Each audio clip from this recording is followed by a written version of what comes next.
Hey guys, welcome back to another Swords and Magic and Stuff devlog. This is episode 13.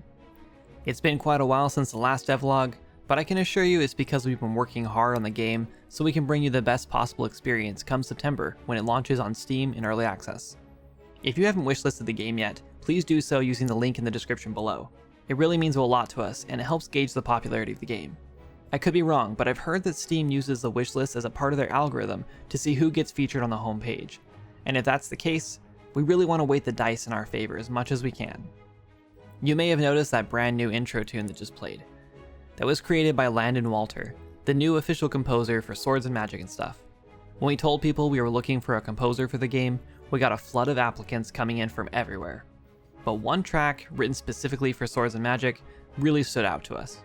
We're thrilled to have Landon on board, and we can't wait to show you what he has up his sleeve. Speaking of applicants, if you're a character or creator animator and you want to be part of our project, please send us your animation reels. We need your help.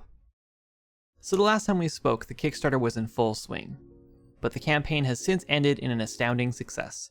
2,208 backers pledged nearly $80,000 US, bringing the total to nearly 4 times what we asked for. I've run out of ways to say thank you for all this support, but without your help, I don't know if this game would have happened. If you missed your chance to back the Kickstarter, or if this is the first time you're hearing about it, and you're interested in a second chance opportunity to get your hands on the Kickstarter rewards, such as a unique Adventurer's Home, then you can find a link in the description below to a forum where you can sign up. We'll be sending out an email shortly to all the late backers to give everyone one final chance to support the game and earn some of those sweet rewards everyone's excited about. Check out the Kickstarter if you want to learn more about the rewards. Also, I need to point out that we're not offering any of the design tiers due to time constraints. We simply just don't have enough time to add any more cool stuff to the game before early access. While the Kickstarter was overwhelmingly helpful with all the funds we were able to secure for development, we have even more news in that department. We've been awarded the Epic Games Mega Grant. We applied several months ago, and somehow we stood out above the crowd as a game that Epic wanted to support. We couldn't be happier, and with the extra funding, we promised to put even more into the game. We're going to use the funds for something special, starting with bringing on a new team member. Everyone welcome Wendy to the team. Starting out as a moderator on our channel, she began creating beautiful outfits using our free outfitter tool that lets fans... She began creating beautiful... But she was creating so many beautiful outfits using our free outfitter tool that lets fans do things and stuff and...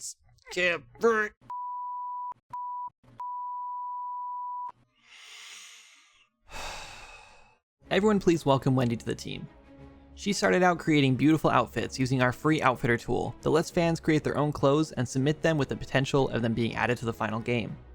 Her outfits were so fantastic that we just couldn't help but ask if she wanted to join us, and on top of that, she ended up being a very talented level designer. She's now helping out with level design, game design, texture work, quests, and much more. Maz and I are really excited to have her aboard, and we can't wait for you to explore all the wonderful things she's already added to the game. Alright, let's get down to business. You guys are all here to see what's new in the game and what we've been working on. Well, this is it. We've been working hard on building out the first 3 zones in the game: Azura Island, Windless Woods, and Bone Reach. The world of Terrawind is really starting to fill out, and we couldn't be happier with how it's coming along. Azura Island is a starter area, but only slightly a tutorial area. Once you've earned enough gold to pay for a ferry to the mainland, you'll reach the Farmlands. These are kind of an extension of Windless Woods, which is the forested area that wraps around the Farmlands. The Farmlands are where you'll go beyond a novice adventurer trying to figure out how to swing a sword and drink a potion, to a miniature hero helping out the farmers and possibly even exploring your first dungeon, complete with boss. But we'll keep those spoilers under wraps for now. Once you've found your way through the Farmlands, you'll discover the first central hub in the game, Sleepy Haven. Most of you guys will remember this as Sleepy Haven.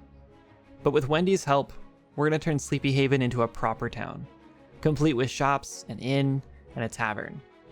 We've just been working on the blocking phase, so we're still in the process of creating buildings to put in the town. We want to make sure this town feels like home to the player. We want to be sure that players can buy plots of ham. They can buy plots of ham here. We want to make sure that players can buy plots of land and really immerse themselves in the town.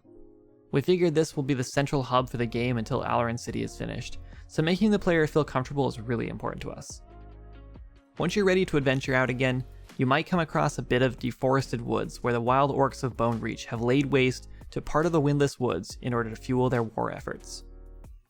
Bone Reach is an unforgiving zone that will function as the endgame zone for the first bit of early access. As such, we want to make sure this zone feels plenty challenging for players who have discovered the best of the gear that this portion of the game has to offer. Bone Reach will have a major quest line, which could intertwine with the main storyline later on. This questline will lead you through Bone Reach, assisting a small group of Tier 1 scouts who are trapped in Bone Reach due to the orcs blocking the main road back to Sleepy Haven. They want your help in gathering information, but you better tread carefully. The leader of the wild orcs is Tooth. He's a fierce war chief you don't want to mess with. Tooth will act as the final boss in the early access launch, and I'll be modeling him on stream at twitch.tv/kindreddev next month. Check the link in the description below if you want to see live development of the game, and also maybe a few spoilers. After the Kickstarter finished, we decided we needed to sit down and lay out a real project roadmap for the game. We're going to be working on a slimmed down version of this roadmap to post on Steam eventually. We think this is a pretty good idea so potential players can see what the game will offer during early access, and how much they can expect to see change and be added to the game throughout the early access development. Without a roadmap like this, players won't know if the game is worth the investment. After mapping out the rest of our development, we also learned that we're a bit behind schedule. This is the real reason devlogs have taken the backseat. The game's coming along great, but we're still a bit away from really knocking out our MVP and being able to test how good progression actually feels. This is a really important step in the game because there are a lot of moving parts, and changing just one of them could alter the entire experience. The best and really only time to experiment with these changes are before the game launches. This means that we need some time for testing and tweaking our core mechanics before September, and that's got me sweating a bit. We're all pretty confident that we can still do this, but there won't be a lot of time for experimentation. That means that when the game launches, we have to be extremely open to our players about the state of the game and our plans for it. That way, if something doesn't work quite right, or feels bad, or just is entirely broken, we can get it fixed without suffering too many negative reviews. So with our launch coming up in just a few months, that means that we're working harder than ever to get things finished so we can dig in and test. That means we're going to need as many testers as we can get, so we can receive good, quality feedback from as many sources as we can get. If you're interested in being one of those sources and helping test the game later this month or next, be sure to join the Kindred Games Community Discord, where you can find a sign-up form under the FAQ channel. We're going to be handing out more keys than we ever have before to ensure that we don't miss a single bug and we know exactly what is and isn't ready for launch. And while you're in the Discord, don't forget to check out the community events section. This week we're hosting a community fan art contest where participants can design one of King Owen's 12 paladins with hopes to have their design featured in the game. We do all sorts of events like this and would love to have more participants. Well, that's it for this month's devlog, I guess. I'm not going to promise when the next one will be out, but we're going to do our best to make it sooner than later. Thanks for watching. Don't forget to subscribe if you want to see more devlogs like this. And like the video if you want to help us find our way into the mystical YouTube algorithm. Catch you next time. Bye.